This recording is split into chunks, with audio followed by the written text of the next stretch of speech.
ಸ್ಯಾಂಡಲ್ವುಡ್ನಲ್ಲಿ divorce ಸುದ್ದಿಗಳೇ ಬಿರುಗಾಳಿ ಎಬ್ಬಿಸಿದೆ. ಇದೇ ಹೊತ್ನಲ್ಲಿ Duniya Vijay divorce ಸದ್ದು ಮಾಡ್ತಿದೆ. ಮೊದಲ ಪತ್ನಿಯಿಂದ ವಿಚ್ಛೇದನ ಕೋರಿ ಸಲ್ಲಿಸಿದ್ದ ಅರ್ಜಿಯ ತೀರ್ಪು ಹೊರಬಿದ್ದಿದೆ. ದುನಿಯಾ ವಿಜಯ್ ಆಸೆಗೆ ಆಘಾತ ಉಂಟಾಗಿದೆ.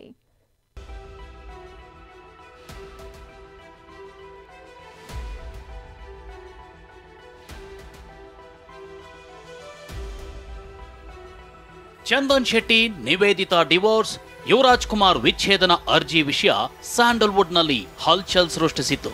ಇವತ್ತು ದುನಿಯಾ ವಿಜಯ್ ಡಿವೋರ್ಸ್ ಕೇಸ್ ಸದ್ದು ಮಾಡಿದೆ. ಮೊದಲ ಪತ್ನಿ ನಾಗರತ್ನಗೆ ಡಿವೋರ್ಸ್ ನೀಡಲು 6 ವರ್ಷದಿಂದ ಕಾಯ್ತಿರೋ ವಿಜಿಗೆ ಕೋರ್ಟ್ ಶಾಕ್ ಕೊಟ್ಟಿದೆ.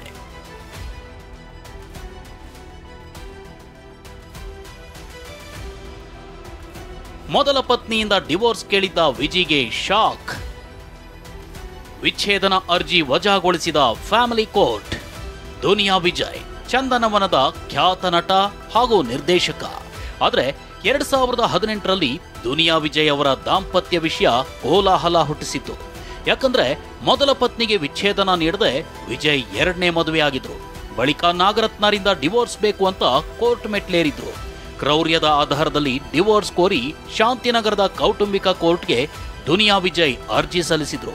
ನಾಗರತ್ನ ಜೊತೆ ಬಾಳಲು ಸಾಧ್ಯವಿಲ್ಲ, ಆಕೆಗೆ ಜೀವನಾಂಶ ಕೊಟ್ಟಿದ್ದೀನಿ, ಮಕ್ಕಳ ಜವಾಬ್ದಾರಿ ನಂದು ಅಂತ ವಿಜಿ ವಾದಿಸಿದ್ರು. ಆದರೆ ನಾಗರತ್ನ ವಿರುದ್ಧ ಕ್ರೌರ್ಯದ ಆರೋಪ ಸಾಬೀತುಪಡಿಸುವಲ್ಲಿ ವಿಜಿ ವಿಫಲರಾಗಿದ್ದಾರೆ.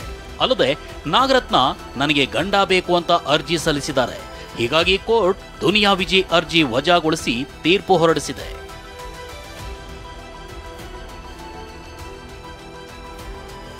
ಓನ್ಲಿ ದ ಜಡ್ಜ್ಮೆಂಟ್ ಏನಾಗಿದೆ ಅಂತಂದ್ರೆ ಇವತ್ತು ಅವ್ರು ಹಾಕಿರೋ ಪೆಟಿಷನ್ ಡಿಸ್ಮಿಸ್ ಆಗಿದೆ. I will contact my client further. Most probably we may go for high court. ನೋಡೋಣ, ಅದು I have to talk to you.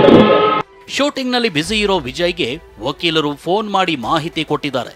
ಅದೇನೇ ಇರಲಿ, ಫ್ಯಾಮಿಲಿ ಕೋರ್ಟ್ ನಲ್ಲಿ ವಿಚ್ಛೇದನ ಅರ್ಜಿ ವಜಾಗೊಂಡಿರೋ ಹಿನ್ನೆಲೆಯಲ್ಲಿ ಹೈಕೋರ್ಟ್ ಮೊರೆ ಹೋಗ್ತಾರಾ, ಇಲ್ಲ ಮಕ್ಕಳ ಭವಿಷ್ಯದ ದೃಷ್ಟಿಯಿಂದ ಇಬ್ರು ಒಂದಾಗ್ತಾರಾ ಕಾದು ನೋಡಬೇಕಿದೆ. ವಿನಾಯಕ್ ಗುರಾವ್, TV9 ಬೆಂಗಳೂರು.